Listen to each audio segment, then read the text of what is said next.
थांब नुसते का बघ थांब. झाले का काम?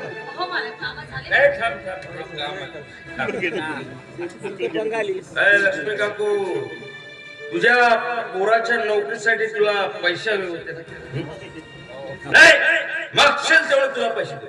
मागशील तेवढं काय लक्ष्मी काकू समजते तेवढा मी वाईट नाही पण एक छोटीशी अट आहे. कसली अट मालक? ती म्हणजे तुझी मुलगी तनुजा. शेवटचं सांगते लहान मालक, माझ्या मुलीचं नाव न घेतलेलंच बरंच आहे. असं मग तुझी मुलगी एका ऐड्या गैड्या तू खेळायची नको ते चाळे करते ते तुला चालतं तर मी तिचं नाव घेतलंय ते तुला चालत नाही. हे बघा मालक, तुम्ही खूप दारू पिऊन आला. निमटपणे तुम्ही आत जा. साहेब आतमध्ये तरी जर तुमचा आवाज ऐकला तर ते तुमच्यावर रागवतील. रागव दे हे कोणाच्या बाप्पाला घाबरत नाही. तसंही तू पप्पाजवळ माझे घराने सांगत असतेस नाही. मला माहित आहे ते जाऊ दे. त्याचा विचार आता सध्या विचार करू ते जाऊ दे. तू आता फक्त स्वतःबद्दल विचार, स्वतःच्या कुटुंबाचा विचार कर, स्वतःच्या आर्थिक परिस्थितीचा विचार कर. हे बघ हे तुझ्यासाठी खूप मोठी संधी चालू झाली. बोल किती रुपयामध्ये सौदा करशील आपल्या पोरीचा? बोल. खूप झालं लहान मालक. माझ्या मुलीच्या बाबतीत तोंडातून एक शब्द जरी बोललात ना तर मी अजिबात थांबून घेणार नाही. आणि हो विसरून जाईल की तुम्ही माझे मालक आहात म्हणून. धमकी देऊ नकोस. सौदा मान्य आहे की नाही तेवढं सांग. हराम खोला माझ्या मुलीच्या बाबतीत एक शब्द बोलू नकोस. सगळं काय ऐकलंय मी. रामखोरात दारू पिऊन येतोस आणि त्यांच्या मुलीबद्दल असा नीट विचार करतो. तरी समजावून तू दारू पिणं सोडत नाहीये. अरे अरे नालायका तिने तर फक्त तुझ्यावरती हात उगारला. मी तर म्हणेन चपलेने हासडून तुझे साल्टे काढले पाहिजे. साल्टे तुला दोघा बहीण भावांनी या जगामध्ये दाखवायला तोंड दाखवायला जागा ठेवली नाही. चालले घेतो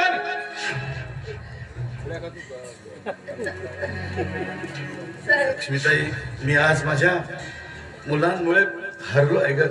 खऱ्या अर्थाने मी एकाकी पडलो आहे. असू द्या साहेब, सगळं काही ठीक होईल साहेब. होईल सगळं ठीक. लक्ष्मीताई एकीकडे हा मुलगा बिघडत चाललाय तर दुसरीकडे मुलीने एका अज्ञात मुलाच्या नादात लागून माझं नाक कापलं. काय करावं काही समजत नाही. शांत व्हा साहेब, सगळं काही ठीक होईल. तुम्ही काही काळजी करू नका. लक्ष्मीताई एक विचारायचं होतं तुम्हाला. काय साहेब? नाही तुमचे उपकार तर माझ्यावरती खूप आहेत. आणखीन एक उपकार करा ना. कसले उपकार साहेब? हिंमत तर होत नाही पण आज फार मोठी हिंमत करीत आहे मी. माझा असा विचार आहे की माझ्या मुलीचा हात मी तुमच्या लहान मुलाशी म्हणजे राजीवशी करावं लागणार. साहेब साहेब हे काय बोलताय तुम्ही माझ्या मुलाशी? मला माहित आहे माझी मुलगी अपवित्र आहे. तिच्याशी कोणीही लग्नाला तयार होणार नाही. तुम्ही सुद्धा नाही. पण मी ठरवलंय की माझ्या इस्टेटी मधला अर्धा हिस्सा माझ्या मुलीच्या नावे करणार आणि व्यवसायाचा कारभार माझ्या तुमच्या मुलाच्या हातात देणार. पण साहेब हे बघा नाही म्हणू नका. मी हात जोडून विनंती करतो. हे काय करताय साहेब? आमची एवढी ऐपत नाही की तुम्ही आमच्या समोर हात जोडावा. हात जोडून तुम्ही आम्हाला लाजवू नका साहेब. या विषयावर मी माझ्या मुलाशी बोलते आणि सांगते साहेब तुम्हाला. सांगते साहेब त्याची एवढी काय झालं? काय झालं? मोबाईल स्विच ऑफ करून पसार झालाय हरामखोर. हे बघ आता त्याचा नाद सोड. नाही पप्पा, मी त्याला असं सोडणार नाही. मी पोलिसात जाऊन त्याची तक्रार करेल. त्याशिवाय अशा पुस्तकांना अद्दल करणार नाही. ठीक आहे तू असं काही करणार नाहीये. कारण तू देखील यात तेवढी दोषी आहे. कारण तुला देखील मोबाईलवर बोलण्याची आणि चॅटिंग करण्याची हौस होती ना. बघितलंस त्याचे परिणाम. अगं कित्येक मुली या मोबाईलच्या चक्कर मध्ये आपलं सर्वस्व गमावून बसतात आणि मग पश्चातापाशिवाय त्यांच्याजवळ काहीच उरत नाही.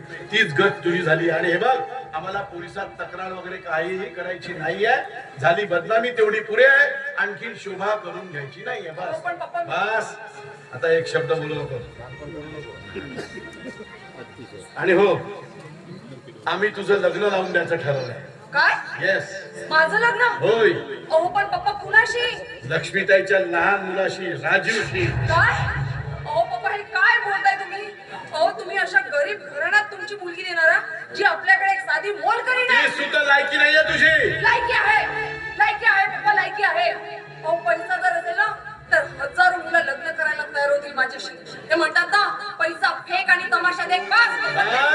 तमाशा करू नको. झाला तेवढा तमाशा पुरे आहे. या जगात पैशाची नाही तर माणसाची आणि माणुसकीची गरज असते. आणि अशी जर उर्मटपणे वागत राहील ना तर तुला कोणी कुत्राही विचारणार नाही. कुत्राही. आता त्या देवाला एकच प्रार्थना कर की एवढ्या चांगल्या मुलाने तुझा स्वीकार करावा आणि तू माझा निर्णय.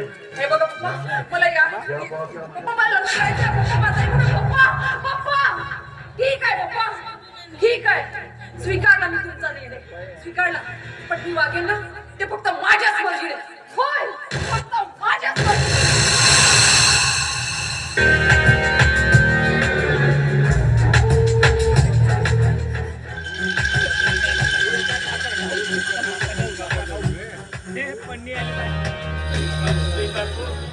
तो आज माझ्यावर हात उगारलास. आज तुझ्यामुळे मला अपमानित व्हावं लागलं. तुझ्यामुळे. पण एक गोष्ट लक्षात ठेव, नाही तुझ्या संसारात वादळ आणि कलह निर्माण केला तर नाव सांगणार नाही. गुंजन.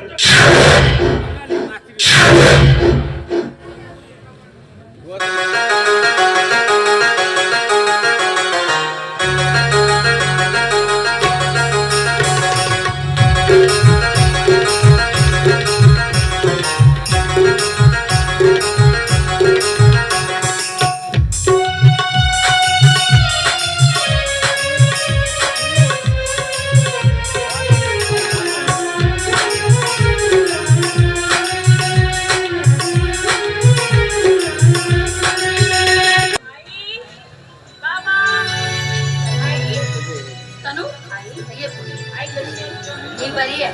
तू कशी आहे ग? मी पण बरी आहे ग. बरी आहे ना? आई, बाबा दिसत नाही, कुठे गेले?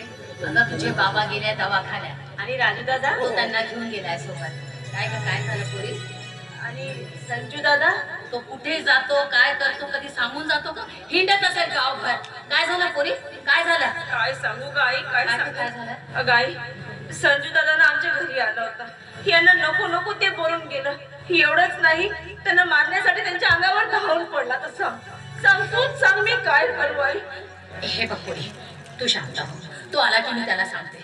तू काही काळजी करू नको. त्या हरामखोराला मी सांगते, तू काही काळजी करू नको. जा आज जा, हात पाय धुंगणी काही खाऊन घे. जा नाही जा. ग, नाही, मी खाऊनच आली, तू काळजी करू नको आई.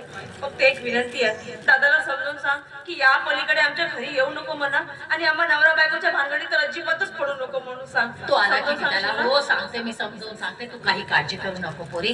बरं, काही ठीक आहे काळजी आई. करू मी निघते, मला उशीर ये झालाय. पोरी. स्वतःची काळजी घे. नको. हं? हो पोरी, हो. चल, येते ये आई. ग, ये. तिच्या घरी जाऊन तुला सुखात खाऊ देत नाही. हा हरामखोर, दारू ढोसून इथून तिथून हिंडत राहतो. काय करावं या मुलाचं ते. सावकाश. सावकाश. काय म्हणाले डॉक्टर? दिली का औषधी वगैरे? पाय कसा आहे आता? डॉक्टर काय म्हणणार? आणखी पाय दुखतात. हो, आणखी पाय दुखतात. तरी तुम्हाला सांगितलं होतं, आता किती डॉक्टर दवाखाने केले तरी काही फायदा नाही. तुम्ही माझं ऐकतच नाही. कसं ऐकणार बाबा? कसं ऐकणार? या जगामध्ये मायबापापेक्षा कोणी मोठा आहे का? आहे कोणी मोठा? होईल ना बाबा, हळूहळू त्रास कमी. कशाने चिंता काय त्रास कमी होईल म्हणतो? होईल बाबा, होईल. म्हातारा नाही त्रास आणि घरच्या नाही त्रास. पण मायबापाचा त्रास सहन करणे आणि त्याची सेवा करणे हीच तर मुलांची खरी परीक्षा आहे बाबा. आहे की नाही? नाही नाही नाही, ते काय नाही. मी अपंग झालो तरी परवा नाही. पण यानंतर दवाखान्यात जाणार नाही आणि दवाखान्याचा नाव सुद्धा घ्यायचं नाही. माझी शपथ आहे तुम्हाला. संसार जर चांगली असेल ना तर मायबापांना डॉक्टर दवाईची काही गरज नाही. समजलं? पण बाबा, तुमचे सदैव आशीर्वादाचे हात आमच्या पाठीवर राहावेत यासाठी आमचा खटाटोप आहे की नाही? हा, हे स्वस्त राहावे. तुझी तब्येत बरं राहावी, मजबूत राहावी एवढं करतो. हा? तुम्ही आराम करा. घोडा. घोडा. बघितलं हा पोरगा? रोज दारू पण कोणाशी ना कोणाशी भांडण करत असतो हा. का तर हा त्या तनूच्या घरी गेला होता, त्या जावयाला मारायला उठला होता. हो, ती तनू आली होती मला सांगायला. त्या जावयाला मारायला उठला होता हा हराम. याला कुणाची पर्वा नाहीये, कुणाची नाही. कसं होईल याचा देव जाणे. ते काही नाही. याच्या डोक्यावर अक्षता पडल्याशिवाय याला जबाबदारी करणार नाही आणि हा सुधारणार नाही. याचं दौलत करून टाकू. तेव्हा हा दारू वगैरे सोड. तिच्या घरी जाऊन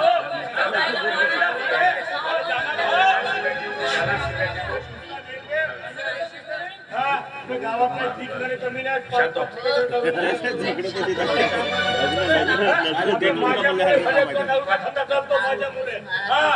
मी जर दारू पिण्या बंद केलं ना माझ्या तळानं उपाशी मारशील ना तू.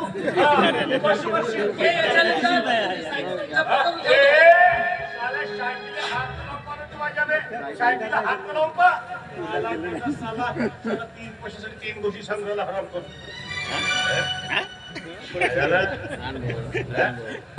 काय झालं मी आल्याबरोबर सगळेजण अगदी गप्प. बाबा एवढी इज्जत आहे माझ्या घरात मी काहीच बोलत नाही. तुझ्याशी बोलून काही उपयोग आहे का? नका बोलू ना. माझ्या बापाचं काय झालं? तू मात्र सगळ्यांना नको ते बोललाय. कुणाला काय बोललो नाही? हो का?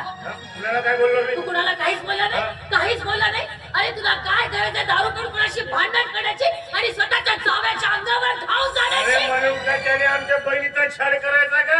अरे पण तुला काय गरज आहे त्या नवरा बायकोच्या भांडणात पडण्याची आणि त्या जावयाच्या अंगावर धाव जाण्याची? मला एक सांग शांतपणे समजून सांगता येतं की नाही? अरे हा काही शांती भीतीचा जमाना राहिला नाही. हो का? काही शांतीचा जमाना राहिला नाही. मला जे योग्य वाटलं ते मी केलं. तुम्हाला शहापार सांगू नको. म्हणून तू काय स्वतःच्या जावयाला मारशील का? अहो, महाराज! हो का? हुरदा पारे साल्याचा. कसा बोलतो हुरदा पारे साल्याचा. मग एकदाचा मारून तरी टाक आणि विधवा कर आपल्या बहिणीला, तेव्हा तुला समाधान मिळेल. सगळी लाज लज्जा विकून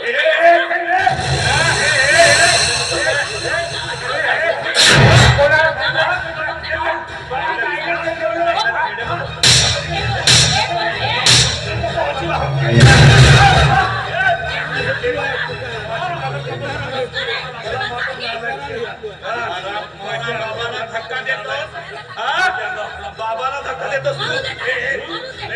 हिम्मत बाबाला धक्का देतोस तू? हिम्मत कशी झाली बाबाला धक्का देण्याची? सोड काय तुझा गळा आवडला तरी हरामखोरा. बाबाला धक्का दे. सोड का गळावर जीव दे. जीव ठेवू टाकू तुला.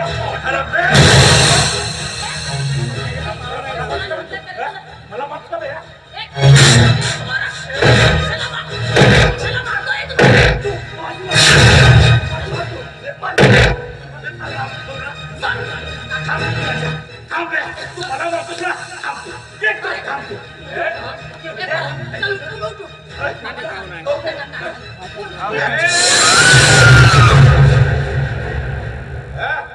आज वाचतात ते वाचत आज वाचत पण यानंतर या संजयच्या वाटेला गेलास अबे तुझे तुकडे करीन तुकडे करीन. अबे संजय हा संजयच्या वाटेला कधी जायचं नाही. हरामखोरांनो अबे जाळी खतम करून टाकेल तुम्हाला. अबे घराच्या बाहेर जरी पडलं ना तर लहान घरात लोक मला पाहून तुम्ही मला शहापणा शिकवायचं अबे नालायकांनो.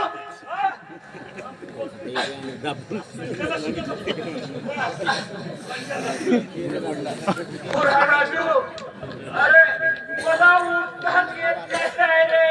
उत्साहात येत नाही. माझ्या पायाला जीवन नाही आहे रे.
आशीर्वाद